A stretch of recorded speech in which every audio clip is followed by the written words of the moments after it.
మీ అందరికీ నమస్కారం.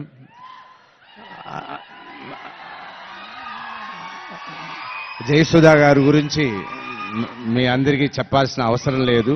అందరూ కూడా చెప్తున్నారు ఆవిడ ఎక్స్పీరియన్స్ కానీ, ఆవిడ ఇప్పుడు కూడా ఎవర్ గ్రీన్గా యాక్ట్ చేస్తున్నారు అన్న విషయం.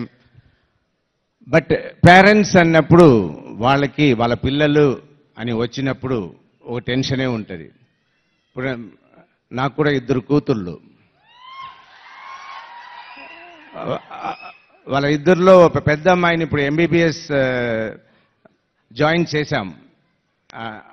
ఒక డాక్టర్గా వస్తే బాగుంటుంది అనేది నా కోరిక. కానీ చిన్నపిల్లల నుంచి వాళ్ళ తల్లిదండ్రులని సినిమాలో చూసి వాళ్ళ కోరిక ఎలా ఉంటుందంటే సినిమాకి రావాలి అని.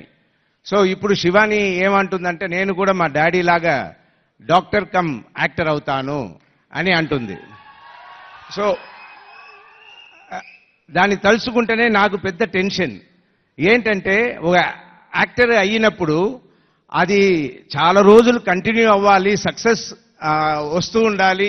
ఇదంతా పేరెంట్స్కి వచ్చేటప్పుడు చాలా టెన్షన్. సో జయసుధా గారికి ఎంత టెన్షన్గా ఉంటుంది అన్నది నాకు అర్థమవుతుంది. కానీ ఆయన ఒక she's got a very handsome son, అంత ఆజానుభావుడు, కరెక్టా? సో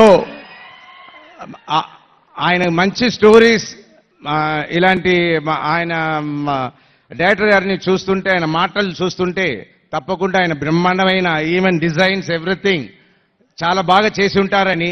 సో మంచి సినిమాలు పడితే ఆ అబ్బాయి సూపర్ హీరో అవ్వడం ఖాయం. So all the best for the team, all the best.